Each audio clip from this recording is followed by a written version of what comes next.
Bismillahirrahmanirrahim.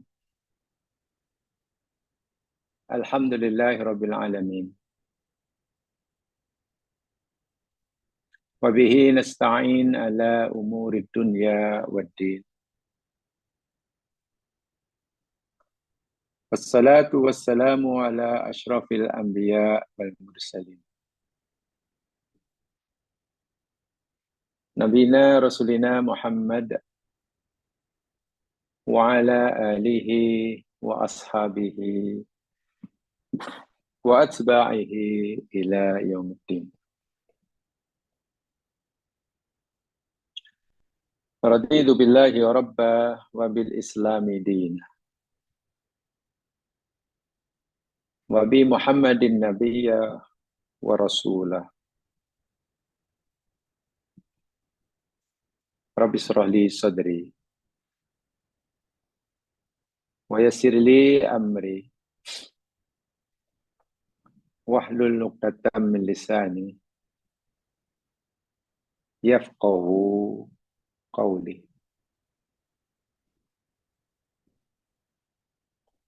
Ya Allah, ya Tuhan kami, lapangkanlah hati-hati kami. Mudahkanlah segala urusan kami.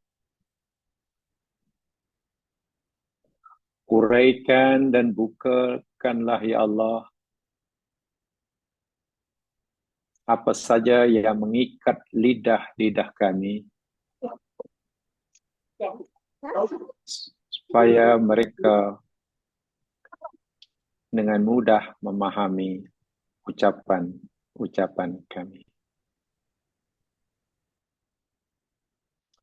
Allahumma 'allimna ma yanfa'una wanfa'na ma 'allamtana warzuqna ilman walhamdulillah ala kulli hal.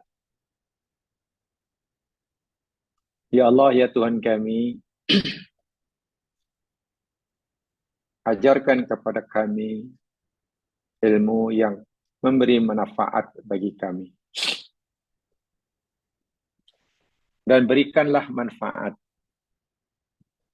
pada setiap ilmu yang Kau ajarkan kepada kami. Ya Allah, tambahkanlah pada kami ilmu pengetahuan. Segala puji bagi Kamu, ya Allah, dalam setiap dan segala keadaan. Amin ya rabbal alamin. Para pendengar, saudara-saudaraku seiman dan seagama,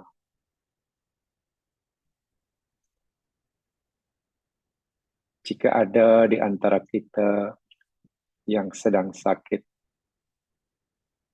dipohonkan pada Allah agar Allah segera memberikan dia kesembuhan dan kesehatan yang berpanjangan. Jika ada di antara kita saat ini yang sedang punya hajat dan permohonan kepada Allah, semoga Allah segera mengabulkan hajatnya, memberikan apa yang diminta, direstui dan diridhoinya. Jika ada di antara kita yang sedang menghadapi masalah, apapun jenis masalahnya, dipanjatkan doa agar Allah segera memberikannya jalan keluar, dapat mengatasi masalahnya, menggantinya segala masalah dan kesusahan dengan kesenangan dan kebahagiaan. Dan yang terpenting daripada itu, dipanjatkan doa agar Allah menerima segala amal baik kita sekecil apapun dan mengampunkan segala dosa kesalahan yang telanjur kita lakukan sebanyak dan sebesar apapun. Mudah-mudahan majelis kita pagi hari ini sentiasa mendapatkan keberkatan dan manfaat yang sebanyak-banyaknya, dan semoga perpisahannya selepasnya perpisahan yang terpelihara daripada noda dan dosa. Allahumma amin. Amin ya rabbal alamin. Muslimin, muslimat, para pendengar, saudara-saudaraku seiman dan seagama. Kita akan teruskan siri kajian kita. Kita masih bicara tentang tajuk Aktsar Ahlin Nar An-Nisa, agar tidak menimbulkan kesalahfahaman daripada kita terhadap hadis Nabi Sallallahu Alaihi Wasallam. Mari kita terus kaji hadis ini dan kita kaitkan dengan apa yang Allah firmankan di dalam Al-Quran. Untuk sementara, saya ulangi kesimpulan penting daripada yang kita pelajari minggu lepas, bahwa Nabi memberitahu kita kebanyakan perempuan yang menjadi penghuni neraka itu berpunca daripada apa yang Nabi sebutkan dalam hadis tersebut, yakni kurangnya menghargai kepada terhadap kebaikan yang diberikan oleh suaminya. Itu poinnya. Tapi hadis ini jangan disimpulkan bahwa jumlah wanita dalam neraka lebih ramai daripada jumlah lelaki dalam neraka. Bukan begitu kesimpulan. Memang amalan-amalan yang menyebabkan orang masuk neraka itu macam-macam. Banyak dosa yang bila dilakukan seseorang itu membolehkan orang masuk neraka. Bukan satu jenis dosa, banyak. Banyak kesalahan, banyak dosa, banyak maksiat. Nah, dari sekian banyak dosa yang menyebabkan orang masuk neraka, kebanyakan wanita yang menjadi ahli neraka kelak kata Nabi, berpunca daripada dosa yang Nabi sebutkan itu.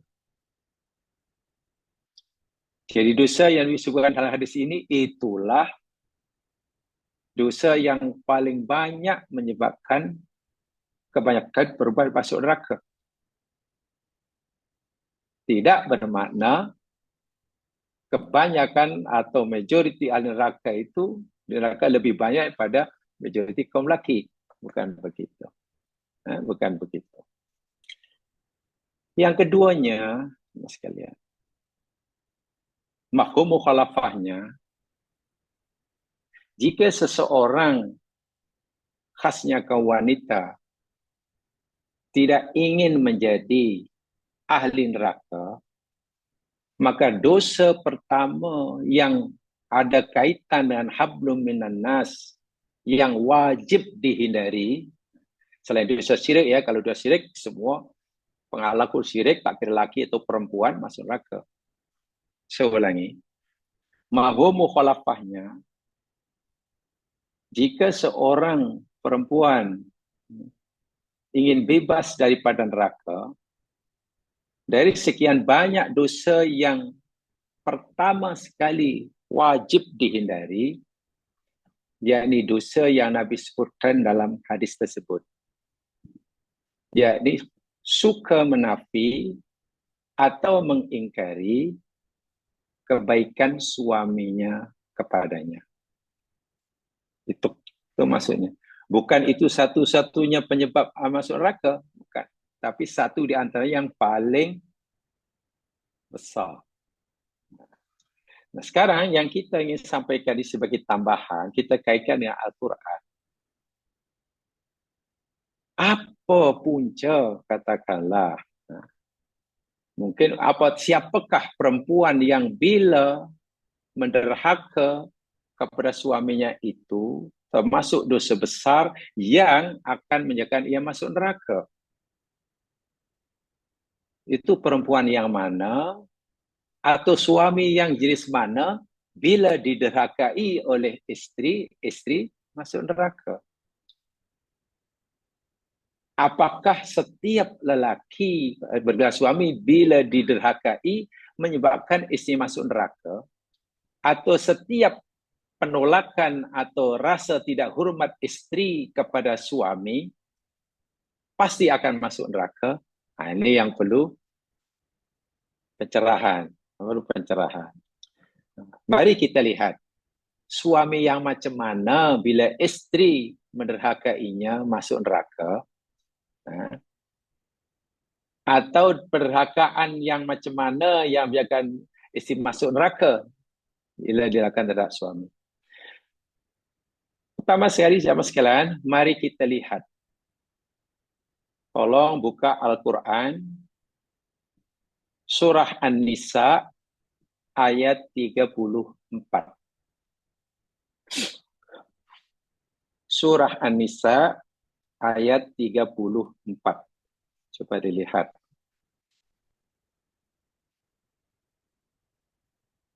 Bila surah An-Nisa ayat 34 ini tidak dilakukan, tidak diperankan oleh para suami, ya pastilah ianya akan menghilangkan rasa hormat istri kepadanya. Itu sudah pasti. Dan jika perempuan atau istri hilang rasa hormat kepada suaminya, tidaklah serta-merta itu karena kesalahan istri. Begitu. Boleh jadi punca istri tidak hormat kepada suami, itu puncanya pada diri suami. Jadi kesalahan itu dibawa suami. Walaupun istri katalah tidak atau kurang rasa hormat. Itu nanti kesimpulannya ke sana. Mari kita lihat ayatnya, kita kaji perlahan-lahan. A'udzu billahi minas syaitonir rajim. Ar-rijalu qawwamuna 'alan nisa. Kaum lelaki, dalam hal ini suami maksudnya. Dalam ayat ini, karena ayat ini kerangkaian, ayat ini bercerita tentang masalah keluarga. Suami istri. Jadi bila disebut ar-rijal yang mana lelaki, di sini maknanya suami. Qawwamun 'alan nisa'i. Qawwam itu pada qama yaqumu, itu berdiri. Ya, nanti terjemahannya kita akan jelaskan maksudnya. 'Alan nisa, atas kaum perempuan. Maksudnya istri. Di sini suami punya posisi yang sangat-sangat mulia. Berat tetapi mulia. Berat karena bahasa mudahnya qawamun, ya Mas kan? Ada mengatakan qaimah itu mana tiang. Jadi di sini suami diibaratkan ibarat bangunan itu macam tiang. Berdiri atau tidaknya bangunan tiangnya. Kokoh atau tidaknya bangunan tiangnya. Baik atau tidaknya, jadi baik buruknya istri, sejahtera atau tidaknya, bahagia atau tidaknya, jadi perempuan solihah atau tidaknya, itu sebetulnya berada di bahu suami. Ya. Seorang perempuan yang sudah berkahwin, ya, Perempuan itu makan ke tak makan, cukup minumnya atau tidak, cukup sejahteranya atau tidak, terpenuhi keperluannya atau tidak, akan menjadi lurus atau bengkok hidupnya, itu tanggung jawab suami. Disinilah qawamun tuh. Qawamun. Jadi qawamun itu tugas yang sangat berat, tetapi mulia. Tetapi mulia. Nah, kenapa Allah letakkan ini di bahu suami? Sehingga istri diwajibkan patuh dan mentaatinya. Nah, bila istri diwajibkan patuh dan taat pada suami, karena suami, kata Allah, aku berikan ia tugasan yang sangat berat. Seakan-akan begini, wahai kaum perempuan istri, kamu wajib patuh pada suami kamu, hormat pada suami kamu, hari pada suami kamu, itu kewajiban kamu. Karena apa? Karena suami kamu itu punya tanggung jawab yang sangat berat terhadap kamu. Kamu makan atau tidak, cukup pakaian atau tidak, sempurna atau tidak, lurus atau bengkok, jadi baik atau tidak, merasa bahagia atau tidak, itu aku letakkan tanggung jawab itu pada suamimu. Karena tanggung jawabnya sangat besar, maka kewajiban kamu untuk mentaatinya pun sangat besar. Sebab itu jika suamimu sudah berjaya melaksanakan tugas qawamun, tapi kamu menderhakainya, kamu menafikannya, disitulah dosa kamu sangat besar. Yang nanti akan menyebabkan kamu jadi ahli neraka. Itu tafsir yang umum. Pertanyaannya ialah, kenapa lelaki yang diberikan tugasan yang sangat berat itu? Alasan yang Allah berikan, bima faddalallahu ba'dahum ala ba'din wa bima anfaqu min amwalihim. Ada dua alasan. Ada dua perkara yang menjadi sebab kenapa lelaki dipilih oleh Allah untuk jadi pemimpin, ketua, apalagi inilah qawamun atas isinya. Alasan yang pertama, bima faddalallahu ba'dahum ala ba'din. Yakni kerana Allah telah melebihkan sebagian mereka atas sebagian yang lain. Tugas untuk mencari nafkah, itu perlu ketekunan, perlu kekuatan, perlu. Di bahu lelaki. Ya, sehingga Allah ciptakan fizikal lelaki, secara umumnya relatif lebih mungkin melakukan kerja-kerja ini. Mempertahankan agama, memerintah, dan itu semua lelaki itu, para nabi lelaki, pejuang menjalankan agama lelaki, jihad fisabilillah lelaki, imam lelaki, khalifah lelaki, hakim lelaki, dan sebagainya. Bahkan siapa tadi?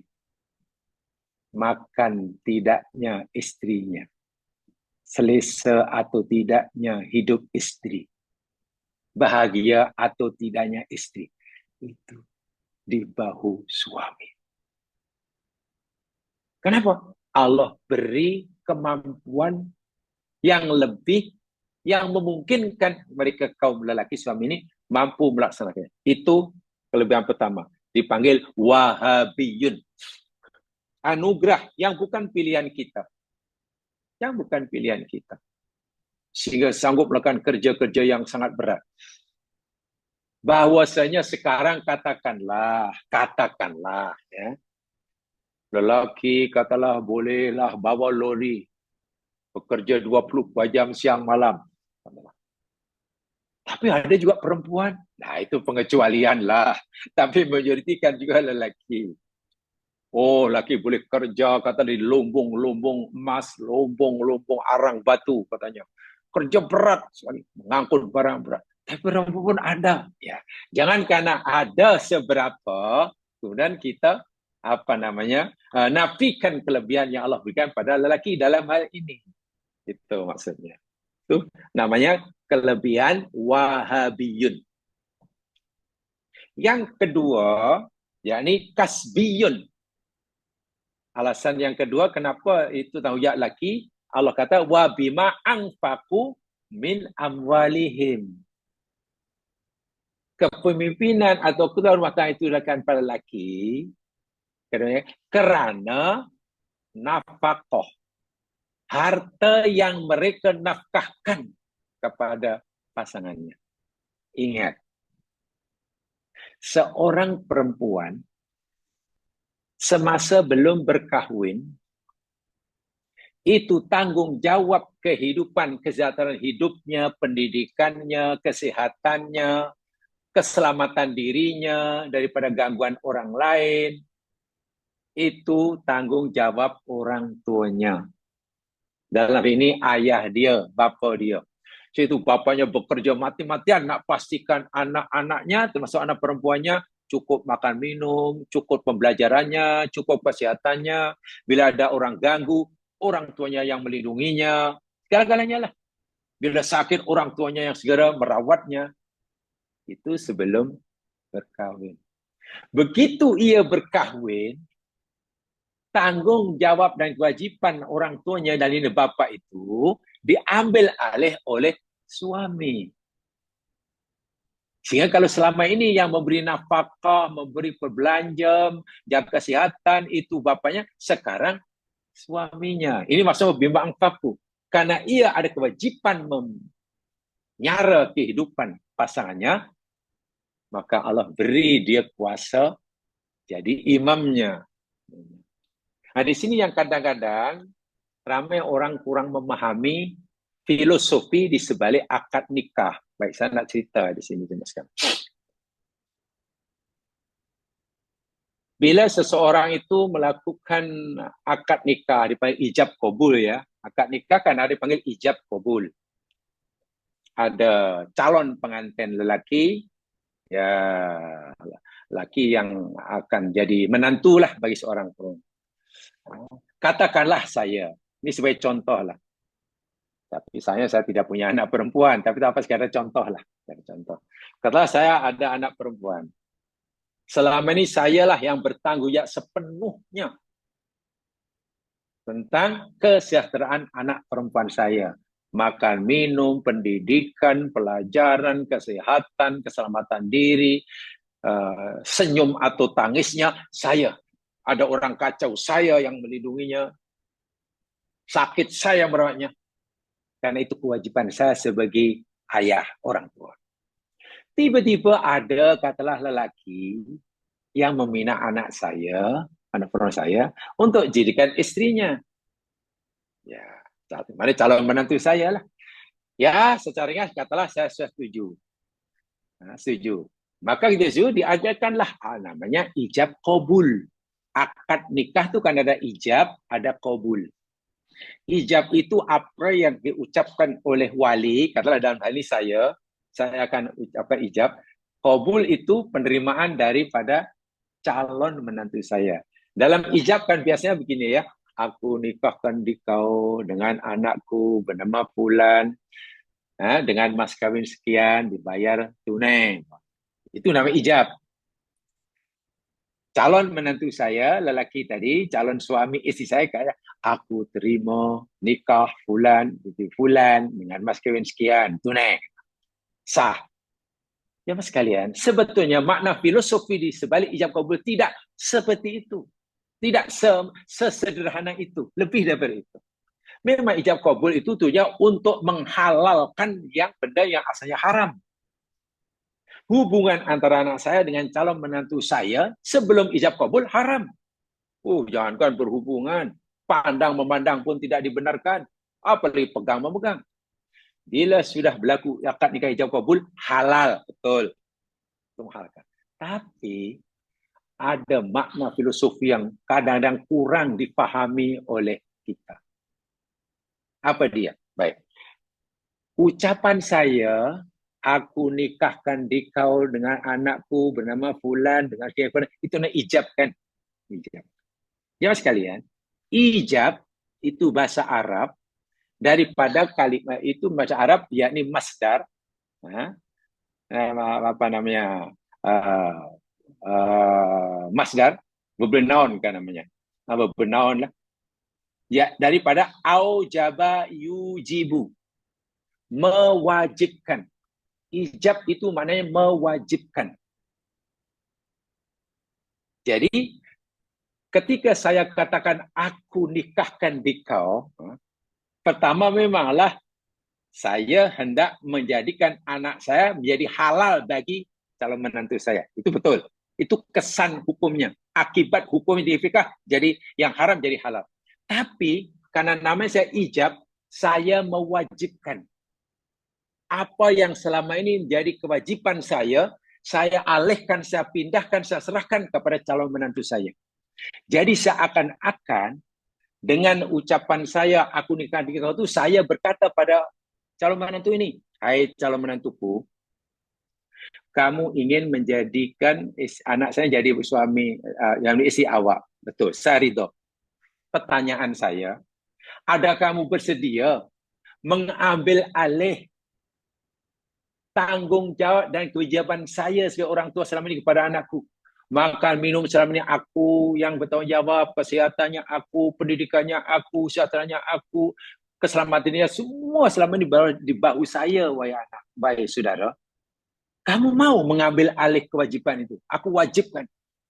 Lalu calon menantu, aku sanggup. Ya, aku sanggup mengambil alih tugas kewajiban Pak Cik. Sebab itu begitu dia kata, aku terima, berpindah kewajiban itu. Saya sudah tidak wajib lagi. Dari makan minumnya, pendidikannya, kesejahteraannya, keselamatan dirinya. Karena sudah disanggupi oleh menantu itu. Maknanya sangat berat tanggung jawab menantu saya. Menantu saya. Dan saya tinggal tengok. Sebab itu saya mesti pikir. Sebelum saya terima pinangan orang, tadi kan saya berpikir, agak budak ini mampu tak mengambil alih tugasan aku. Sebab tugas ini berat nih. Anakku cukup bahagia ini di bawah jagaan aku. Kita sebagai orang tua. Nanti kalau dia di bawah jagaan dia, akhirnya bahagia atau tidak? Akhirnya mendapatkan kebahagiaan hidup, kesenangan hidup, sebagaimana ia dapat daripada. Kalau saya sudah yakin, saya serahkan. Dan budak itu, ini yang kadang diabaikan oleh suami. Sebab kalau suami ingat itu, begitu nah ucapan aku terima atau sama itu, dia tak terbayang honeymoonnya. Honeymoon itu mungkin nomor 26. Tak terbayang tentang seronoknya. Sebenarnya, ya Allah, makna aku sudah punya tekad, saya sudah punya komitmen untuk mengambil alih tugasan yang diserahkan, kewajiban dengan oleh mertua saya. Berat itu. Sehingga gaya hidupnya tidak boleh sebelumnya. Kalau dia makan, boleh makan seorang, begitu mengucapkan aku terima, awak bukan hanya wajib menyara diri awak juga menyara dia. Bila kamu berpakaian, Quran sebut, hadis sebut itu. Berilah mereka makanan dengan makanan yang kamu makan, berilah pakaian sebenarnya pakaian kamu. Maknanya samalah. Kalau kita suami katalah makan, sekali makan RM50, ya istrinya pun kena makan yang RM50. Suami beli pakaiannya katalah branded, semua serba import, ya istrinya pun kena sama.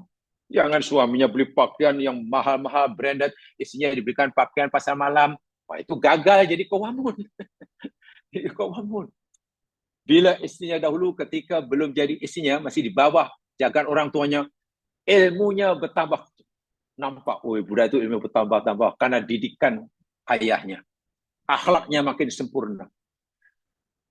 Ketika ia menjadi istri seseorang, maka pastikan akhlaknya pun bertambah, ilmunya bertambah.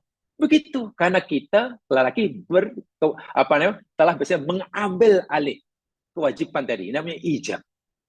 Nah, bila suami berjaya melakukan ini, inilah bagi qawamun, maka sudah pasti layak dan patut jika perempuan tadi tetap menderhakainya. Dosanya sangat besar. Menafikan kebaikannya sangat besar. Sebagaimana ia menderhaka pada bapaknya. Itu maksudnya. Itu maksudnya. Karena suami tadi ada hak untuk dihormati. Suami yang seperti itu. Yang seperti itu. Masalahnya, sebab itu ayat selepasnya ya, samanya fasolihatu, perempuan yang solihah itu qonitatun, yang patuh, taat. Dan ini pada suaminya ya, hafidhatun lil ghaib, sentiasa menjaga harga dirinya, menjaga nama baiknya, menjaga nama baik suaminya, menjaga harga diri keluarganya. Lil ghaibi, ketika ia tidak ada di depan suaminya. Masya Allah. Suaminya, harga di suami makin bertambah-tambah karena istrinya. Bukan nama suami makin jatuh dalam pandangan masyarakat berpunca pada kerenah istrinya. Itu bukan soleh. Itu saya sangat besar. Bima hafidhallah. Dengan sebab Allah telah menjaganya. Jadi di sini, Masya Allah, kedudukan suami yang seperti ini, yang menepati melaksanakan perintah Allah ini, macam orang tuanya. Sebab itu perempuan yang belum kawin, kewajiban patuh pada Allah nomor 1, pada Rasul nomor 2, pada orang tuanya nomor 3. Bila sudah berkawin, ketaatan istri tadi pada Allah nomor 1, Rasul nomor 2, suami nomor 3, barulah pada orang tuanya. Nah, itu. Dan kedua seperti inilah. Suami yang seperti inilah. Yang jika istri tadi hilang rasa hormat, cuma nafikan, memang dosanya besar. Masalahnya aja mas kalian, begini masalahnya. Kalau begitu, ketaatan istri kepada suami atau penghormatan istri kepada suami, itu kalau itu bersifat tidak mutlak. Betul. Tidak mutlak, iya. Karena jika suami telah melaksanakan peranannya sebagai suami sebagai firman Allah, maka ketaatan istri bersifat mesti, mutlak. Sebenarnya bila suami gagal melaksanakan ayat ini, ya ketaatan istri pada suami ya menjadi tidak wajib lagi. Itu boleh jadi dalam hal ini istri akan kehilangan rasa hormat. Karena terbalik pokoknya. Cuman sepatutnya suami yang memberi nafkah. Sebenarnya suami yang mencukupi segala keperluan rumah tangga. Sebenarnya suami yang membimbing keluarga ke jalan yang lebih lurus. Sebenarnya suami yang lebih punya peranan besar untuk membawa rumah tangga ini ke surga umpamanya. Ini tidak, terbalik. Istri pula mengambil alih peranan itu. Kenapa aku pula yang wajib menyarat kehidupan rumah tangga? Anak-anak, bahkan dia. Kenapa aku pula yang... Nah, ini kan sudah terbalik.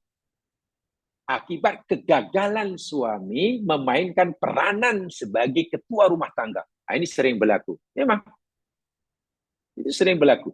Kegagalan suami memainkan peranan sebagai ketua rumah tangga. Sebagaimana yang diharapkan oleh Allah dalam An-Nisa 34 ini.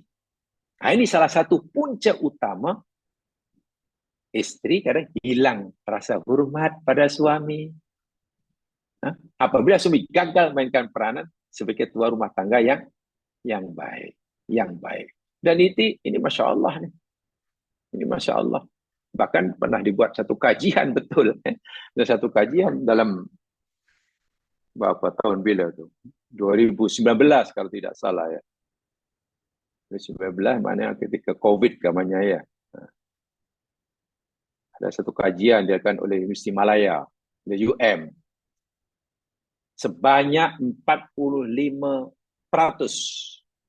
daripada responden bersetuju bahwa kegagalan suami memimpin, memainkan peranannya sebagai suami, sebenarnya Allah firmankan adalah An-Nisa 34, menjadi faktor penyumbang terbesar kepada masalah ini.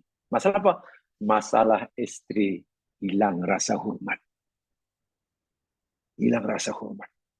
Jadi jika katalah istri tidak rasa hormat, kepada suami, jangan serta-merta dipersalahkan istrinya. Karena perbuatan istri tadi ada asbabnya. Dan sebabnya dilakukan oleh suami. Dan Islam sangat adil seperti ini. Islam tidak menutup mata dalam masalah seperti ini. Sehingga tidak harus kesalahan itu dibebankan kepada istri, atau istri itu tadi, tersenari, kemudian si suami menggunakan hadis tadi. Ingat istriku, apapun diriku, seperti apapun aku sebagai suami menurut pandangan kamu, aku ni tetap suamimu. Kalau kamu mendekat pada aku, neraka tepatnya. Nah, itu sudah salah dalil. Bukan hadisnya yang salah. Itu sudah menyalahkan dalil untuk menjustify kesalahannya. Nah, itu tidak boleh. Itu berat sekali dalam agama. Dalam agama. Jadi, dalilnya betul. Hadisnya betul. Qurannya betul. Tetapi kadang-kadang dijadikan dalil, hujah, untuk menjustify kesalahan diri. Nah, itu yang parah. Sekarang Anda bayangkan, jika katalah suami yang menjadi punca, tidak harmonia rumah tangga tadi, tiba-tiba disalahkan istri dengan mengutip hadis Nabi tadi. Hadis Nabi. Dan istrinya pula katalah tidak tahu. Dia orang Islam yang kuat keyakinannya, tapi ilmunya kurang. Iya ya, dia baca hadis Nabi, dan hadis Nabi itu betul, tapi kurang memahami hadis tadi. Apa jadinya? Jadi akhirnya istri terpaksa tetap tunduk pada suaminya, yang walaupun suaminya mungkin sudah hilang hak untuk dipatuhi, dan pasti tertekan. Aku nak terus patuh. Suamiku ni macam orang yang tak patut untuk dipatuhi. Aku nak terus taat. Rasa macam tak kena. Takkan agak ni aku patut tak terus wajib taat. Si suami pula akan terus melakukan kesalahan kerana merasa punya alasan untuk itu. Untuk terus menuduh istri. Itulah bahaya bila tidak punya pemahaman agama. Jadi hadis tadi dan juga ayat ini perlu difahami oleh tak kira lelaki yang berbilang suami dan juga oleh perempuan yang berbilang istri. Kedua kena faham. Walaupun hadis itu juga pada perempuan, suami kena tahu, istri tahu. Ayat ini walaupun juga pada lelaki, lelaki wajib tahu, istri pun kena tahu. Sebab tidak mungkin Allah memberikan peraturan hanya untuk lelaki dan kepada lelaki hanya untuk lelaki. Sehingga perempuan tidak perlu tahu. Tidak boleh. Bukan begitu. Jadi Allah mesti terbuka, diketahui, difahami oleh semua. Karena peraturan yang Allah berikan kaum lelaki itu pasti ada impak kepada kaum perempuan. Peraturan yang Allah berikan pada kaum perempuan itu pasti ada impaknya kepada kaum lelaki. Baik, ini ya sehingga tengok ya, lelaki yang sudah memainkan peranan yang berat, besar tapi mulia itu, berjaya ya maksudnya, dari qawwamun 'alan nisa, hatta maknanya punya hak yang sangat besar karena kewajiban sebesar, sehingga Allah nyatakan tengok dalam ayat 34 tu, wallati takhafuna nusyuzahunna, tengok sampai begitu sekali Allah memberikan hak pada suami. Dan perempuan-perempuan, maknanya istri-istri yang kamu takut akan nusyusnya. Kamu sudah nampak istri kamu melakukan derhaka. Dah tak patuh dah. Wahal kamu telah berjaya melaksanakan tugasan kamu. Itu maksudnya. Sudah berjaya melaksanakan tugasan. Tapi istri kamu nusyus. Derhaka juga. Tak mau patuh. Tak mau hormat. Langkah pertama yang Allah suruh suami ambil, fa'iduhunna, nasihatilah. Nasihati. Bila dia ngasih dengan lemah lembut, masih juga istrinya derhaka. Ini istri yang derhaka lah, walaupun punya suami yang hebat seperti ini. Wahjuruhunna fil madaji. Langkah kedua Allah kata, tinggalkan mereka di tempat tidur. Maknanya yang kedua ini, kalau pertama dengan ucapan, yang kedua dengan tindakan. Menunjukkan yang suaminya sudah tidak pedulikan, kurang mengambil berat. Pisah tempat tidur, tinggal itu mana sudah tidak ambil berat. Sedang sepatutnya, bila suami istri di tempat tidur itu, ya wujud kemesraan. Tapi, kalau dengan itu pun masih tidak berubah, tengok. wadribuhunna. Yang ketiga, pukul olehmu akan mereka. Dalam tafsir, dorban ghaira mubarrih. Pukulan yang tidak menyakiti. Sehingga Nabi pernah bersabda, jika sekiranya aku perlu memukul istriku kerana dia derhaka pada aku akan pukul mereka dengan kayu siwakku ini, Nabi kata. Nabi waktu pegang kayu siwak, tu gigi tu, siwak. Yang alah, ya berapa cm tu kan. Aku akan pukul mereka. Jadi mana bukan pukul dengan tongkat dengan apa aja. Jadi pukul ini bukan pukul yang pukul, hanya nak beritahu istrinya yang dia serius. Nah, dia serius. Nak maukan istrinya itu taat. Dia kena pukul. Dan kalau pukul, aku akan pukul dengan kali siwak. Ya, tak sakitlah dengan kali siwak. Nah, pertanyaannya ya ini. Siapa suami yang diberi hak oleh Allah untuk memukul istrinya jika istrinya ini tidak patuh tadi, nusus? Tentulah suami yang telah berjaya melaksanakan qawamun. Atau dalam bahasa mudah beginilah. Allah memberi peruntukan pada suami hak untuk memukul istrinya. Betul. Tetapi yang perlu dipikir, adakah semua suami layak untuk menerima hak ini? Nah, itu. Allah bagi hak pada suami untuk memukul istrinya yang nusus, yang cuba menderhaka. Pertanyaannya, adakah semua suami layak menerima hak ini? Jawabannya tidak. Hanya suami-suami yang telah memenuhi syarat menurut ayat 34, yakni qawamun saya yang layak.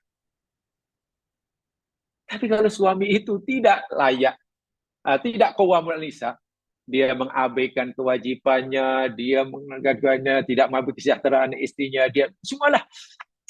Sehingga istrinya tertekan, dahulu bahagia di bawah ketika belum kahwin, sekarang tidak bahagia, dahulu tenang dibajakan orang tuanya, sekarang dahulu bebas belajar, semua peruntukan ada, sekarang malah tersekat, dahulu makin bertambah ilmunya, sekarang macam tersekat, karena suaminya tidak tanggung jawab. Nah, suami seperti tentulah tidak layak menerima hak ini. Hak itu terlucut. Sebab hak ini diberikan oleh Allah, hak memukul tadi, diberikan oleh Allah pada suami yang memang layak. Layak. Dalam bahasa mudah pernah begini zaman sekarang. Contoh ya. Contoh. Ini ada dalam surah Al-Ahzab. Surah Al-Ahzab ada kaitan dengan surah At-Tahrim. Nabi pernahlah minta maaf kalau dalam bahasa mudah pernah disakiti oleh istrinya. Pernah disakitilah. Nah, seperti. Karena istrinya berpakat, ya dalam bahasa mudah macam menyusahkan Nabi. Kumpul serentak, ini Nabi minta belanja lebih kepada Nabi. Nabi ini banyak harta, rampasan perang dapat dari sikwa yang ada, orang hadiah ada, tapi belanjakan oleh keluarganya hanya ngam-ngam, cukup-cukup ya. Sebagian besarnya diberikan kepada orang miskin, anak yatim. Jadi istri-istri Nabi ini melihat karena seperti ini lama-lama macam tak sabar. Tengok istri sahabat yang lain senang. Jadi, kemana ni? Sebenarnya Nabi ni boleh bagi kita lebih. Tapi kenapa Nabi bagi yang ngam-ngam aja? Memanglah taklah kita ni kebuluran, tapi ngam-ngam. Apa kata kita minta lebih? Kumpul semuanya. Nabi tak salahkan mereka minta belanja lebih. Tapi Nabi rasa kecewa. Kenapa ya belum dapat memahami? Aku ni Nabiullah. Bukan segera sebagai suami. Aku ini Nabiullah menyampaikan risalahnya. Gaya hidup seorang Nabi mesti berbeza. Jadi contoh teladan dan akhirat. Nabi diam, sedih itu. Lalu Allah, ya bahasa kita, Allah memperhatikannya. Bahasa kita lah, Allah tak sampai hati ibaratnya. Turunkan ayat surah Al-Ahzab. Namanya ayat khiyar. Ayat khiyar. Jadi Allah suruh Nabi beritahu pada isinya, pilihan, dua pilihan. Qul li azwajik, Muhammad, beritahu pada isteri kamu. Mari. Ta'alaina, mari. In kuntunna turidnal dunya hayatad dunya mazinata. Kalau kamu nakkan dunia dan isinya, nak hidup senang, belanja lebih, mewah macam sahabat ni, mari. Ta'alaina, matik punah. Aku akan beri kamu apa yang kamu minta. Minta rumah besar, aku bagi. Minta belanja lebih, aku bagi. Ini Allah yang suruh. Nabi pasti mampu karena Allah yang menyuruhnya. Allah akan bagi, jadikan mereka kaya sekelip mata. Tapi selepas itu, ausarihkunna sarahan jamila. Aku akan ceraikan kamu semuanya dengan cerai yang baik. Allah akan jadikan kamu kaya jika kamu meminta kaya. Tapi lepas itu, Allah suruh aku ceraikan kamu. Kamu sudah tak layak jadi istri aku. Tapi kalau kamu cintakan Allah dan Rasulnya dan akhirat, Allah akan berikan kamu ganjaran lebih baik padanya. Setelah Allah bagi pilihan, istri Nabi semuanya menyesal. Semua menyesal. Nabi tak ingin jawapan dari mereka serta-merta. Bahkan Nabi suruh, wahai Hafsah, kau balik, bincanglah dengan bapakmu, Abu Bakar As-Siddiq. Hai Aisyah, dengan Umar bin Khattab. Wahai Aisyah, kamu baliklah, jumpa dengan ayah kamu, Abu Bakar. Suruh balik. Hafsah, kau bincanglah dengan Umar, ayah kamu. Sebab ini keputusan berat. Kamu nak pilih kaya, tapi tak layak jadi isteri Nabi, atau kamu tetap jadi isteri Nabi, tapi gaya hidupnya seperti ini. Bincang dengan ayah. Aisyah, bincang Abu Bakar, ayah.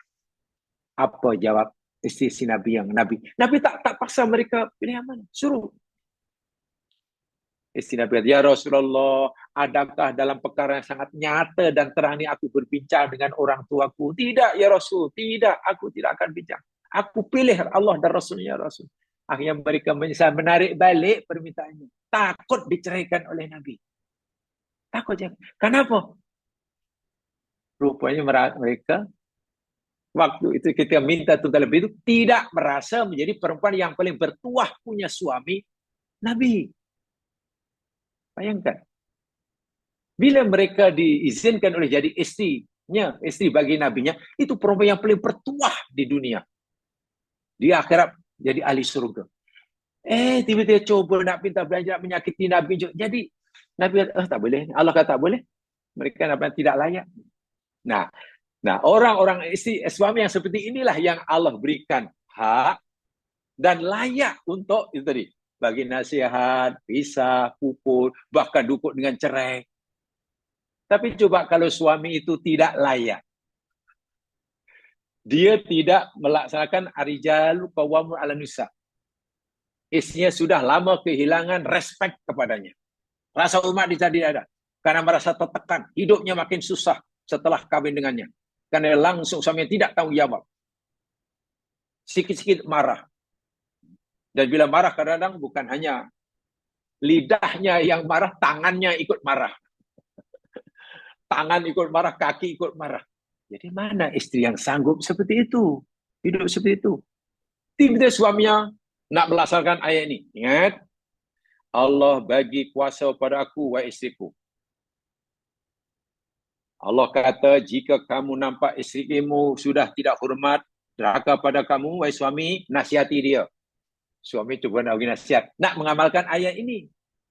Suami kata, kamu hendaklah patuh pada aku. Suami baru cakap satu patah kata, istrinya sudah jawab 10 kata. Ya, makna nasihatnya tak ada makna. Karena dia termasuk orang yang tak layak bagi nasihat. Dirinya sendiri pun teruk. Apa kalau kamu tak fikir, kita pisah tempat tidurnya. Apa? Kau tidur dalam, aku tidur di luar. Kata suaminya, nak melaksanakan perintah ini. Apa kata istrinya? Tak apa. Kau tidur luar pun, kau tak balik pun tak apa. Nah, kenampaknya kamu degil. Allah bagi aku hak untuk pukul kamu.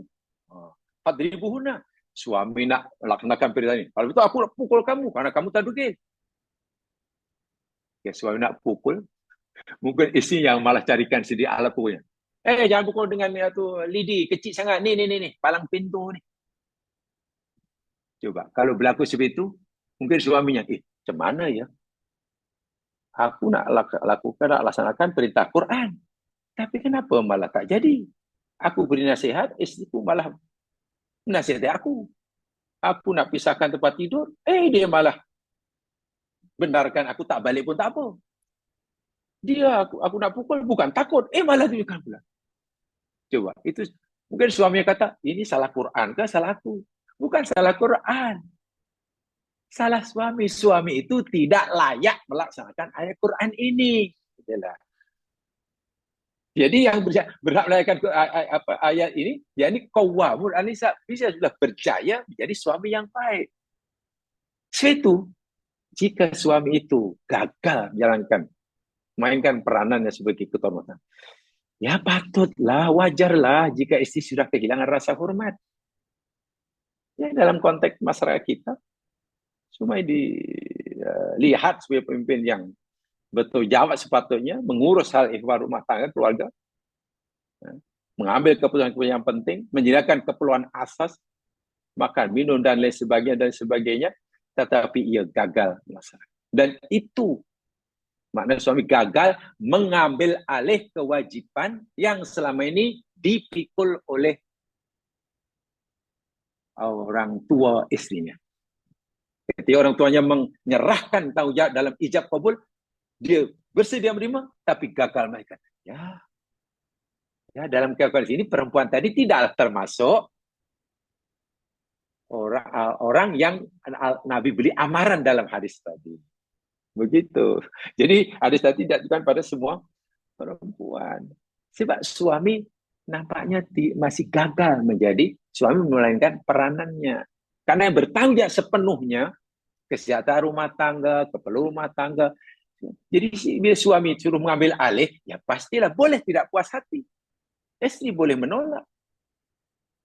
Bahkan dalam pendapat jumhur, minta maaf ya, ini secara hukum, si istri tadi ada pilihan. Sama ada tetap sabar dengan keadaan yang mencekam seperti itu, dan berusaha untuk cari penyelesaiannya, atau dia memilih menggunakan hak yang kedua, berpisah.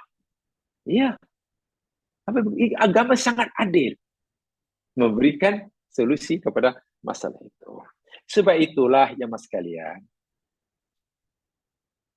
seorang lelaki khasnya ketika ia ingin menjadi ketua rumah tangga, ingin menjadi suami, mesti cukup bekalan ilmu agamanya. Tidak hanya cukup bekalan materialnya. Tidak hanya cukup itu. Karena ingat, kebahagiaan rumah tangga di dunia menurut acuan Allah itu akan berpanjangan hingga masuk surga. Tapi kalau bahagia di dunia hanya berikan material, belum tentu masuk surga. Ada seorang ini, saya bertua punya suami macam dia. Beruntung, ya beruntung. Pasal apa? Semua apa yang aku minta dapat. Aku minta itu dibagi, aku minta itu. Aku buat apapun dia tak kisah. Aku seronok betul lah. Tak pernah dia tegur aku. Aku buat apa pun. Aku balik malam pun tak kisah. Itu bukan bahagia. Itu bukan bahagia. Itu keseronokan namanya. Yang satu pula. Lain pula. Yang aku beri pula. Banyak benda-benda yang aku inginkan suami tak setuju. Nak buat itu asal. Dan memang betul lah dia kata setuju kerana melanggar agama. Apa yang bercanggah dengan agama yang aku nak buat. Dia tak setuju. Dia marah. Dan itu sebagai kebahagiaan itu. Jadi, dalam agama Islam, kebahagiaan rumah tangga itu letaknya pada peran suami dan istri. Bila suami menjadi pemudah cara, menjadi jalan bagi istrinya mudah masuk surga, dan jika istri memudahkan jalan bagi suami masuk surga, itulah rumah tangga yang bahagia. Saya ulangi. Bila suami memudahkan istrinya masuk surga dan istri memudahkan jalan suami masuk surga, itulah keluarga yang bahagia. Artinya apa? Masing-masing amat mengambil berat tentang aspek agama. Bukan mengutamakan kemauan diri yang kadang-kadang bercanggah dengan agama pun. Kemauan diri yang bercanggah dengan agama tak dapat, tak apa. Karena memang agama yang melarang, bukan pasangannya yang melarangnya. Yang melarangnya agamanya. Dan di sini memang suami sangat berat tanggung jawabnya, tapi mulia. Sebab itu jika, saya ulangi, jika suami telah berjaya melaksanakannya atau yang sangat berat itu tanpa kurang sedikit pun, tiba-tiba istrinya tidak menghargainya. Nah itulah dosa yang Nabi kata menjadi asbab ramai wanita masuk neraka. Itu maksudnya. Tetapi jika suami gagal melaksanakan tanggung jawabnya yang berat dan mulia itu, yang dengannya menyebabkan istri tak ada rasa hormat, istri tertekan, dan lain sebagainya. Karena nampaknya macam istri yang lebih bertanggung jawab, ya suami sudah kehilangan hak untuk dipatuhi, istrinya pun sudah tidak tidak wajib untuk menghormatinya dalam arti kata boleh menzalimi, tidak begitu. Jadi rahmat tidak salah, tidak patut apa. Ya apa tanggung jawabnya? Ini aku yang dapat, ini kerja aku, nak buat apa? Kenapa kamu nak mengatur? Apatah lagi apa yang diberikan oleh suami kepada istri, kepada ahli keluarga, itu namanya nafkah. Hukumnya wajib. Apa yang saya berikan kepada istri dan anak saya, itu nafkah wajib. Makanan wajib apa. Kalau saya tak bagi, saya dosa. Anak masih sekolah, saya berikan beg, kasut, wajib. Keperluan sekolah, wajib. Itu tanggung jawab saya. Kalau tidak, dosa. Saya mampu, tapi saya tak bagi. Dosa. Saya tak mampu, tapi saya saya tak mampu, tapi karena saya malas, berdosa. Ya, saya tak mampu bagi nafkah pada mereka karena saya malas bekerja. Dosa saya. Ada hadisnya. Kafa bil mar'i ithman ayyudai'a ma yaqul. Cukup besar dosa seseorang yang mensia-siakan keperluan asas basic makan minum orang yang di bawah tanggungannya. Keperluan basic rumah tangga diabaikan karena dia malas. Bukan karena dia usaha tapi tak berjaya. Malas. Saya tak ada pandai-pandai lah. Itu dosa besar tu. Dosa besar. Nah, sementara apa yang diberikan oleh istri kepada keluarganya, istri pada suaminya ke, istri sebagai ibu pada anaknya ke, katalah, istri sebagai ibu memberikan keperluan sekolah anaknya, memberikan mungkin iPad, laptop untuk keperluan belajar di college, istri katalah, karena suaminya tak bagi umpamanya, apa yang diberikan oleh istri pada anak-anaknya, termasuk pada suaminya, berikan baju raya ke samping, itu namanya bukan nafkah, itu namanya sedekah. Tengok, lain istilahnya. Kalau nafkah hukumnya wajib, sedekah sunat saja. Jika istri tak bagi pun tak dosa. Bila bagi pahalanya besar. Pahalanya besar. Jadi bukan kewajiban, itu nafkah. Kalau suami nafkah, kalau istri namanya sedekah. Ini yang perlu dipahami oleh kedua pasangan tadi. Sehingga suami sedar, bila aku punya hak yang besar untuk ditaati oleh isteri, tahu.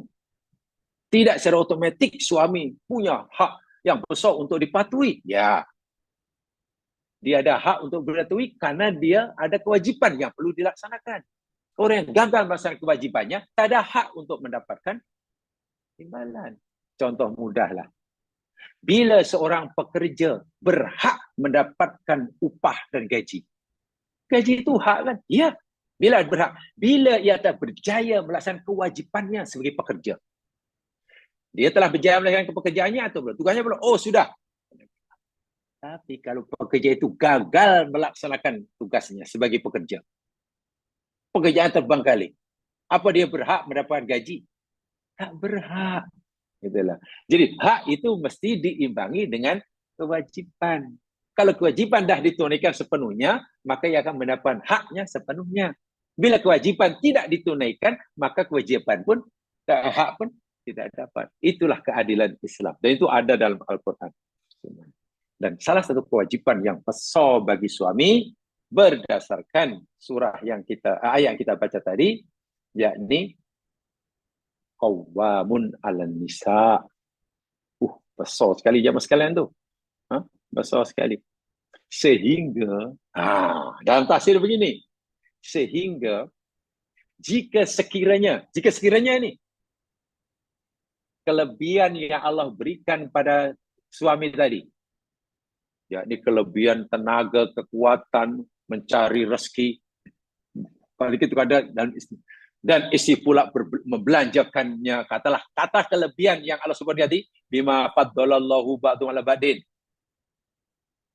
sanggup melakukan apa yang kerja, sanggup melakukan dia untuk dapatkan rezeki yang banyak, sedangkan lelaki tak mampu, kudratnya tak mampu, dan istri telah bersedia dengan membelanjakan hasil mahsul yang dicari itu kepada kepala rumah tangga, katakanlah dua itu ada dalam diri perempuan, maka perempuan yang lebih mulia, lebih tinggi daripada lelaki.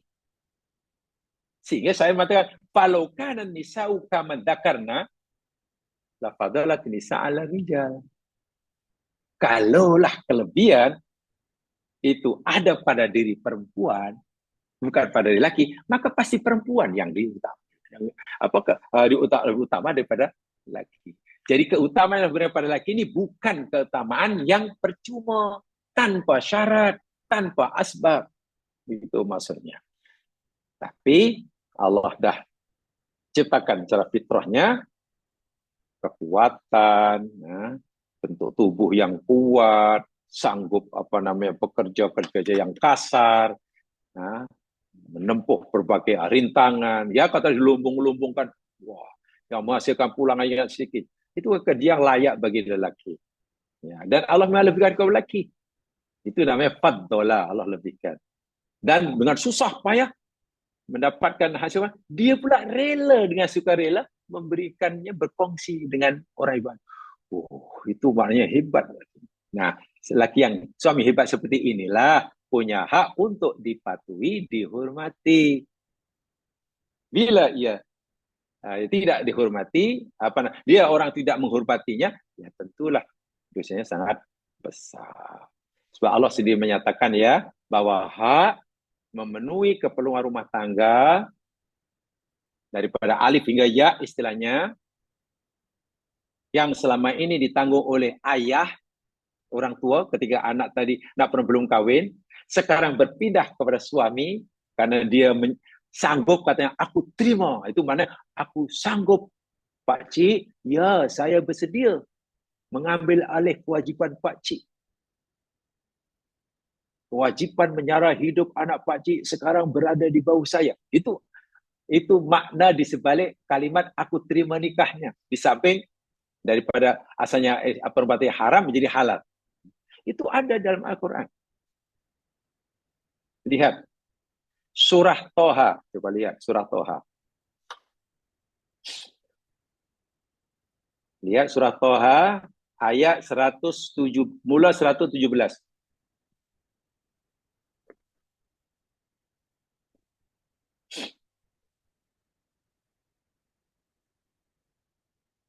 Surah Toha 107, mula 117. Kisah Adam. Ingat jam sekalian, semua sudah tahu ketika Allah suruh Adam tinggal di surga, itu yang dibenarkan untuk duduk di surga itu Adam dan istrinya, 2 orang, bukan Adam seorang. Ketika Allah suruh benarkan menikmati nikmat surga, kebenaran gizi itu diberikan pada Adam dan istrinya, 2 orang. 2 orang. Ketika Allah ingatkan bahwa iblis itu musuh, Bagi keduanya, bukan bagi Adam saja.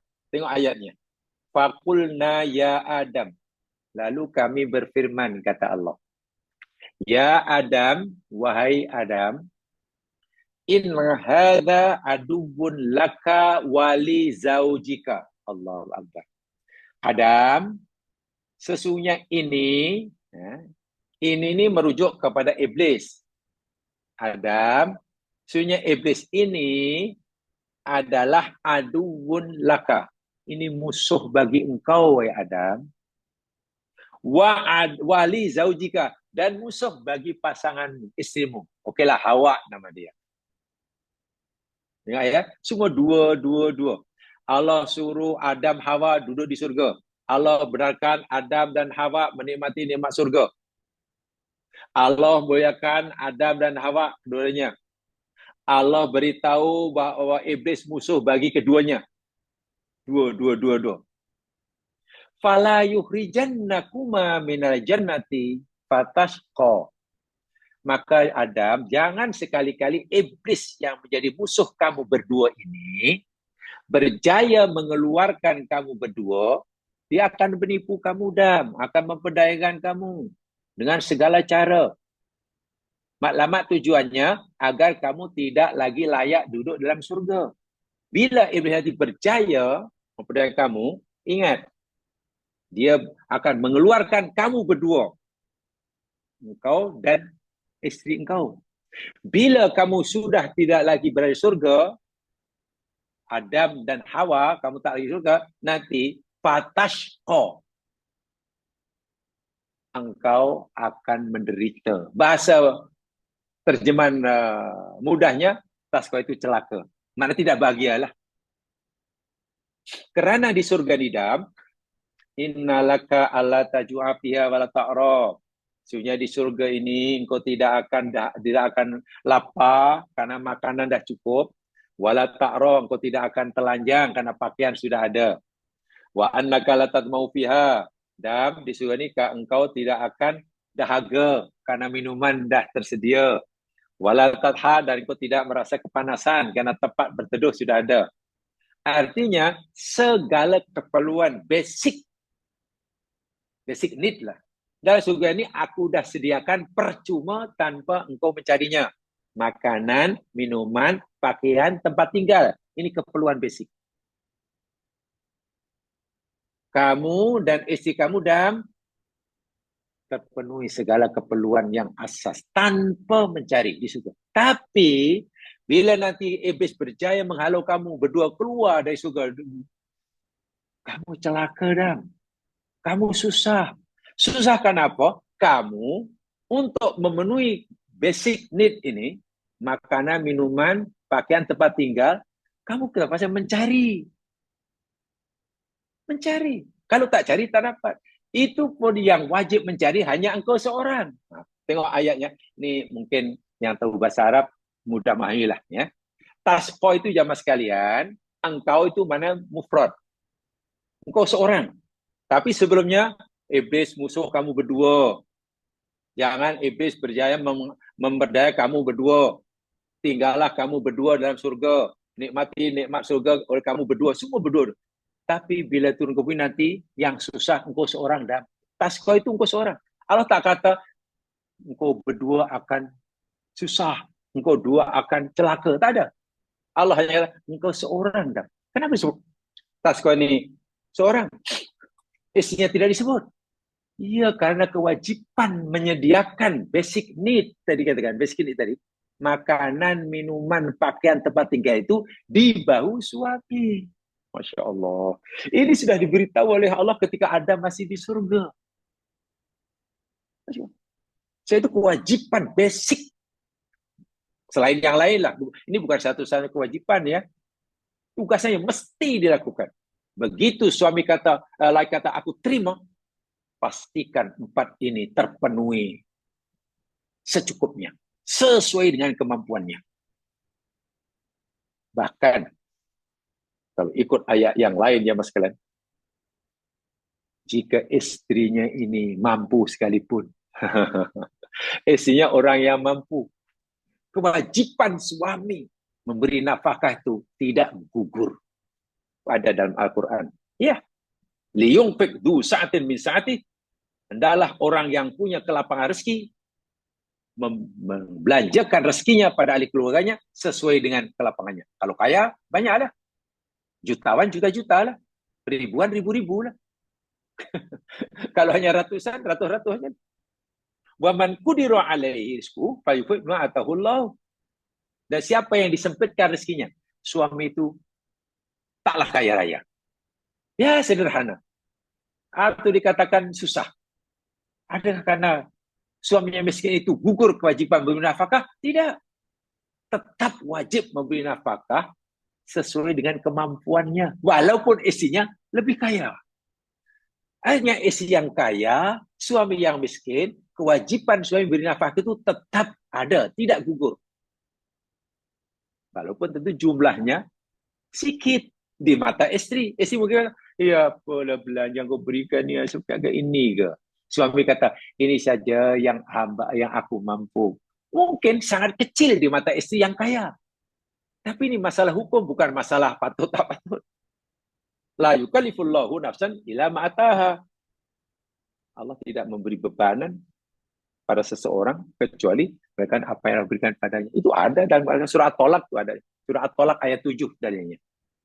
Jadi tengok, Dam, nanti kamu susah, Dam, bila kamu dah tak surga lagi, karena kamu terpaksa bekerja rajin, istilahnya membanting tulang, bermandikan peluh siang malam, Dam, untuk memastikan mendapatkan, memenuhi 4 keperluan asas bagi kesejahteraan rumah tanggamu. Istrimu hanya menunggu, Dam. Makanan menunggu, minuman menunggu. Istilahnya begitulah. Kamu yang kena bermandikan peluh, tasko. Ini sebenarnya Allah dah ceritakan dalam kisah yang tertua. Ketika Adam masih di surga. Saya yakin dan percaya. Jika ayat-ayat seperti inilah menjadi bahan utama bagi bahan kursus perkahwinan bagi anak-anak kita. Ini kan saya yakin sedikit banyak akan generasi yang akan kahwin punya modal tanggungjawab bila suami mesti ini. Sudah tahu.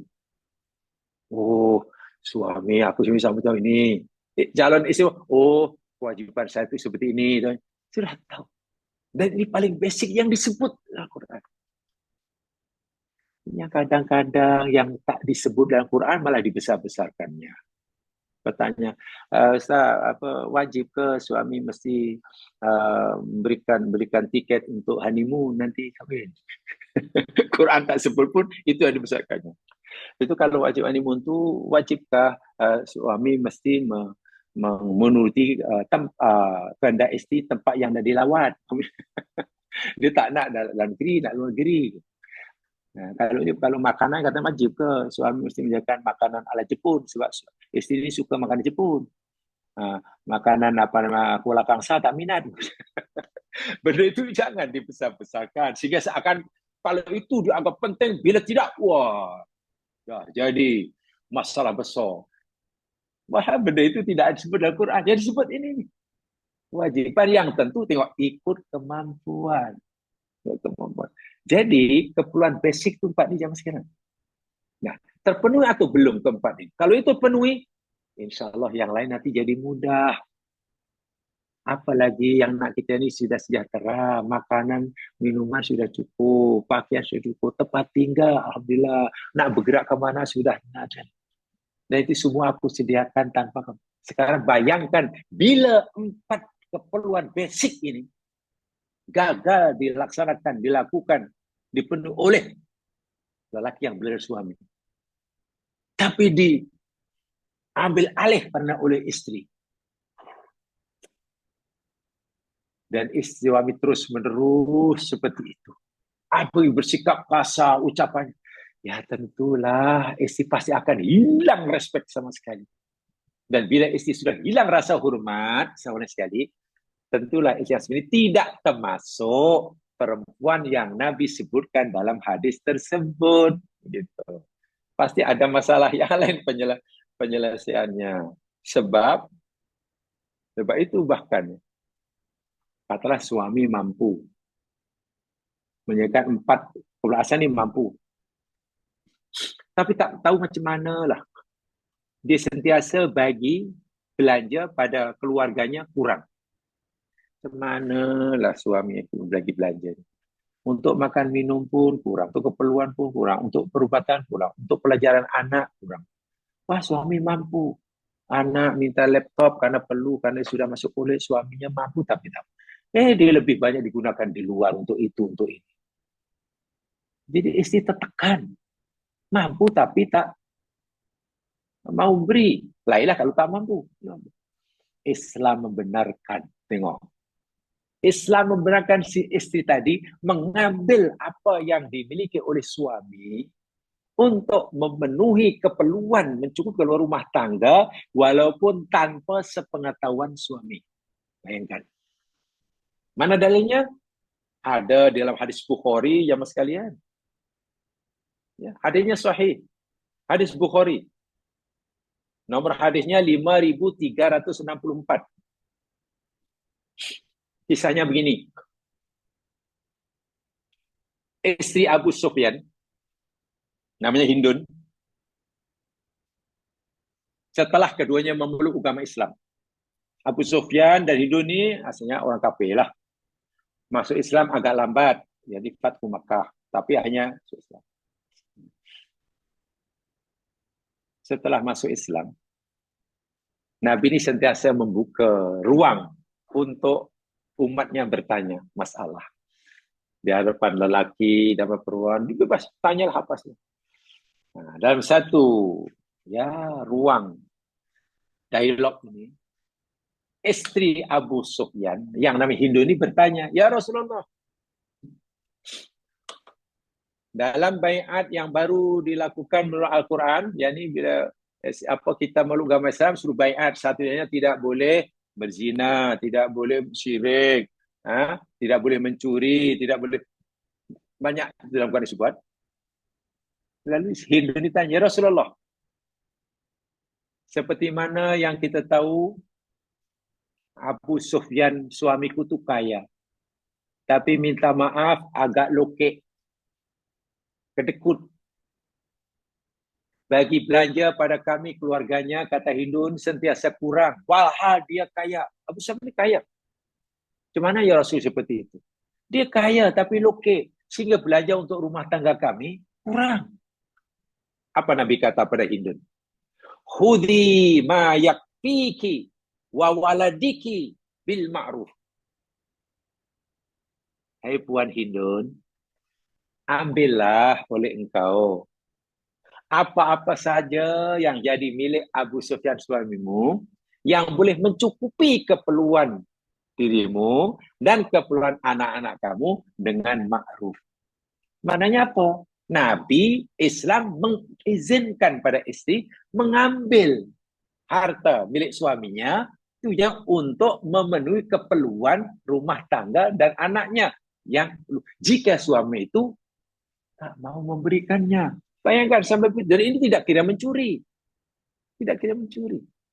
Kenapa? Karena suami tadi wajib memberikan tapi tak nak memberikan. Makanya dirampas. Ibaratnya begitulah. Ibarat orang wajib bayar hutang, dia mampu bayar hutang. Bayar hutang itu hukumnya wajib. Dan dia mampu, tapi tak enggan, tak nak. Maka orang yang berhutang boleh mengambilnya dengan cara paksa. Kalau barang sekali kan dirampas ya ke apa. Boleh. Karena itu kewajiban. Yang gagal dilakukan oleh seorang. Tengok sampai sekali. Ini bermakna kewajiban memenuhi keperluan rumah tangga. Paling tidak yang 4 itu. Yang syukur-syukur yang basic itu. Itu memang tidak boleh terlepas. Tidak boleh gugur dalam keadaan apapun suami itu. Mau senang, mau susah, setengah senang. Tentu ikut kadar kemampuan. Kalau suami senang, banyak rezeki, ya mewah ya, banyaklah belanjanya. Kalau kaya ya banyaklah. Kalau setengah kaya ya kurang sikit. Kalau tidak kaya ya, tapi yang pasti jago. Sungguh pun istrinya kaya. Tu. Tapi kadang orang kata, tak payah, ayo, tak payah bagi belanja lah. Aku ni susah, gaji aku sikit, awak lagi besar.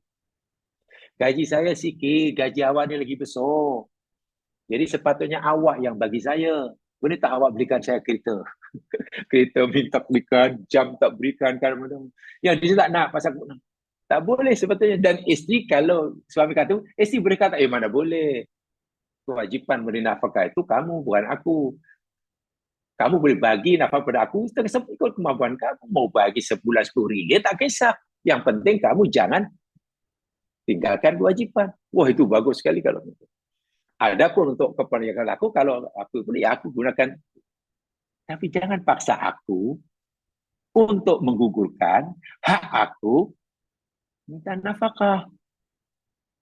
Kemiskinan kamu atau gajimu yang sedikit, jangan kamu jadikan alasan untuk kamu tidak bukan kewajiban memberi nafkah. Itu yang tak boleh.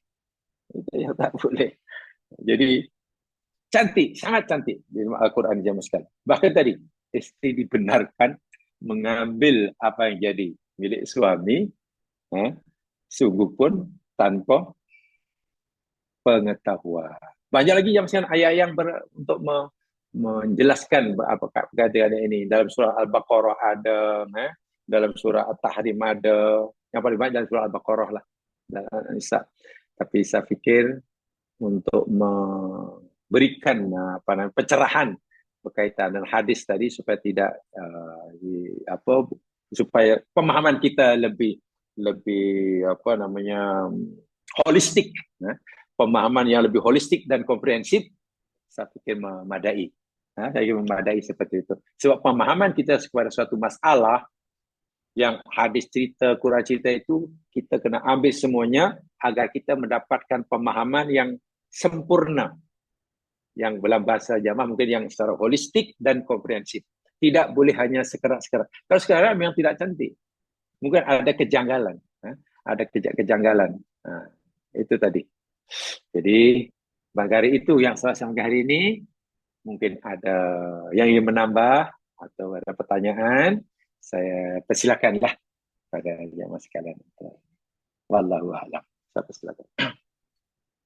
Assalamualaikum warahmatullahi wabarakatuh, Ustaz. Waalaikumsalam. Terima kasih, Ustaz, kerana penjelasan yang begitu meluas dan holistik dan komprehensif. Yang minggu lepas Ustaz hanya touch pada bahagian perempuan, tapi kali ini keseluruhannya laki-laki, tanggungjawab laki-laki, tanggungjawab perempuan. Dan ini lebih senang difahami juga oleh semua ini. Dan tapi malangnya yang mendengar ni hanya perempuan. Lelaki jarang sekali. Yang mana-mana kelas di masjid pun apa. Saya rasa ini surah An-Nisa ni bukan hanya untuk perempuan, untuk laki-laki memahami juga. Pada saya lah. Sebab saya apa yang kita belajar, saya belajar daripada Ustaz. Terutama semasa rumahku, syurgaku. Pada beberapa tahun lepas. Ini sebab tu saya tanya hari tu. Sebab saya ingat lagi. Saya mengikuti Ustaz secara diam-diam. Sebab itu kelas Zoom. So saya mengikuti secara diam-diam. Sebab itu perlu dipatuhi oleh ibu bapa juga. Mesti faham peranan kita yang didikkan anak. Mesti didikkan anak supaya dia memahami. Itu semua tanggungjawab dia, terutama anak cucu laki-laki. Peranan dia. Jangan dengan senang wenang aja fikir senang nak kahwin. No. Cucu saya sekarang beritahu saya, Nanny, I think I can get married only when I'm 30. Dia kata, kalau kena tanggung ni semua, dia baru start kerja. Dia kata, umur 30 dah, jangan siapa nak menggalakkan saya berkahwin ke apa. Umur 30 baru saya boleh mampu ni semua. Sebab saya beritahu kepada anak cucu saya apa tanggungjawab sebagai laki-laki. Apa yang saya belajar daripada Ustaz, saya sebarkan kepada dia. Pertama, dia makan dengan saya. Semasa itulah saya terjemahkan sekali lagi apa yang saya baru belajar pada Ustaz. Tapi Alhamdulillah Ustaz, now the whole thing is holistic and comprehensive. Tapi yang saya sedih tu tak ramai laki-laki. I think seorang dua saja.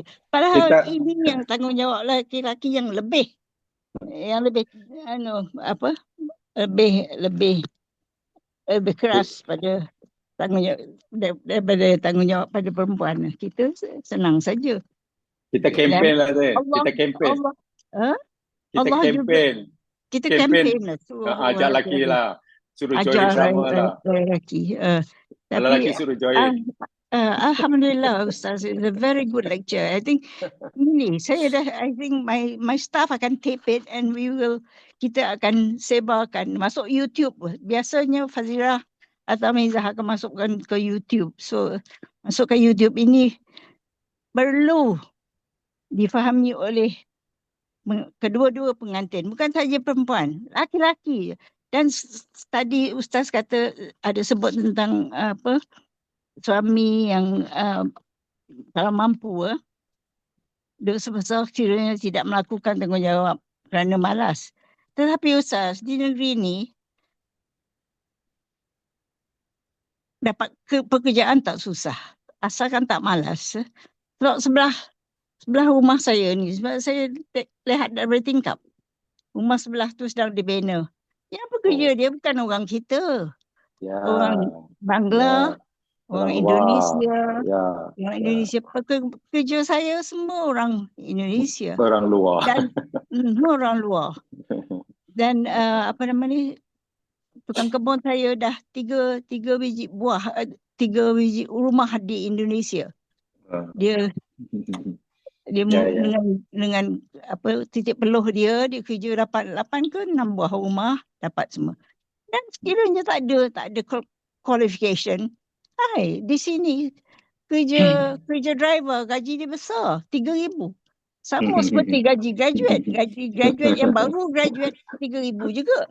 Driver kita bayar 3,000 juga. Saya bayar driver saya 3,000. Itu belum overtime. So tak ada alasan. Hanya alasan dia malas. Pada saya lah. Sebab saya selalu bising kalau orang malas. Saya pernah jadi pensyarah dan sekarang anak murid saya Masya Allah pegang jawatan yang tertinggi. Pengarah kesihatan dulu. Ketua pengarah kesihatan bekas anak murid saya. Bukan anak orang kaya, dia anak angkat. Anak Cina. Diambil alih oleh orang Melayu dan dididikkan sehingga menjadi doktor yang terkenal dan mampu menjadi pengarah kesihatan. So in this country, tak boleh guna alasan tu pada saya lah. Selagi scholarship. Ya Allah Ustaz, scholarship kalau orang Melayu macam-macam scholarship ada. Kita ada tubuhkan scholarship di Universiti Malaya. Saya nak buat khas untuk orang Melayu untuk dalam bidang perubatan dan pergigian. Khas untuk orang Melayu. Tapi saya dimaklumkan orang Melayu kebanyakan dah dapat scholarship. So tak ada, kita beri 20 tahun. Tak cukup 20 orang yang nak ambil alih, yang nak ambil scholarship tu untuk perubatan lah. Saya beri khas untuk STEM subjects. So dia kata tanya, boleh tak kita beri pada bangsa lain? So kemudahan ada untuk orang Melayu. Jangan semua ada, bertuah. Dan kemudahan kalau sakit pun pergi ke hospital. Driver saya pergi hospital besar tu bayar RM1 saja. Tumor pun bayar RM1 saja masuk hospital, peranjat tumor. Semua kemudahan dah disediakan oleh kerajaan. Di negeri ini tak ada alasan. Ustaz kat hanya mesti rajin saja, sikit belajar. Keluarkan sikit titik peluh. Seperti mana orang Indonesia yang kerja dengan saya ni. Terima kasih Ustaz. Terima kasih. Bagus. Kalau sudah faham, bagus. Ini baru 2 kali, 2 siri. Wah, kita boleh bincang ayat ini banyak siri. Kalau kita boleh banyak siri ini, insyaAllah lagi lebih luas pemahaman kita. InsyaAllah. Jadi itu saja yang sekalian. Ustaz. Oh, iya, silakan. Maaf ya, Ustaz minta pencerahan sikit. Dalam tradisi sini, bila diijab, tanya oleh wali, kabul jawapan pengantin lelaki, mesti lafaz tak tergagap, spontan dan betul. Stres bagi pengantin lelaki. Dia sudah pasang niat bernikah dengan pilihannya, tak mencukupi ke Ustaz, kalau dia, sebab lepas lafaz tu ada 2 saksi mesti setuju, lancar percakapannya, seolah-olah menunjukkan determinasi memikul tanggungjawab sebagai suami. Ini adat atau ibadat untuk lafaz yang perfect sekali itu? Begini ya, kalau kita kembali kepada ajaran Nabi dari segi hukum lah, pertama dari segi ibadatnya, sebenarnya qabul atau ucapan jawaban penerimaan kesanggupan calon suami, kalau dalam hadis hanya cukup menjawab qabil tu nikah, itu pun dah sah. Kalau dalam bahasanya aku terima nikahnya, sah. Ya, itu aja. Katalah uzawijuka wa angkuka, aku kawin kau dan kau dengan anakku bernama fulan bimahri kita wa kita fawuran. Qabil tu nikah, aku terima nikahnya, sah. Itu dari si hukum kalau jadi sah lah. Tapi tak tahulah dari mana asal usulnya, adat kebiasaan di negeri ini disusun lafaznya itu pun kadang terlalu rigid. Contoh, ada negeri yang mesti kata aku terima nikah fulan binti fulan. Itu ada yang kalau dibaca aku terima menikahnya fulan-fulan, tak sah pas adanya katanya. Sampai rigid seperti itu. Lepas itu ditambah pula dengan satu nafas. Wah, tak boleh dua nafas. Aku terima nikahnya bulan dan mesti dijawab spontan. Begitu apa dengan mas kawin dia tunai. Oh, gitu. Yang kadang juru nikah pun semacam bunyi suaranya, intonasinya. Dengan mas kawin siapa begitu lah, zup ditarik tangannya. Orang budak yang tak biasa bercakap depan orang hilang ingatan, ditarik dia. Akhirnya aku terima, gagap dah, dia tak sah lagi. Jadi biasa ada semacam, walaupun tidak disengajakan, ada tu ada semacam menyusahkan. Wah, cukup sederhana, aku terima nikahnya, itu pun sudah sah. Tapi mesti spontan, mesti ni tak boleh dengan makin setunai, kemudian sempat berhenti sesaat, tak boleh, kena langsung. Itu sebenarnya tidak ada syarat dalam agama. Yang tak boleh itu kalau imam junior kata dengan mas kahwin katalah RM300 tunai. Terus itu si calon pengantin katalah pergi keluar dulu, katalah nak bilik air, nak buang air. Lepas masuk balik, aku terima. Itu tak boleh, itu sudah mufarokoh.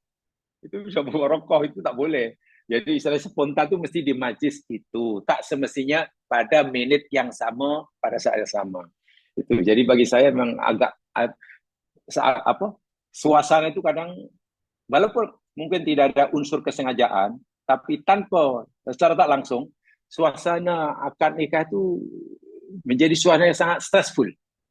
Jadi bagi setengah orang tu yang tak biasa, ya jadi gugup lah. Jadi gugup. Apalagi ditanya yang bukan-bukan.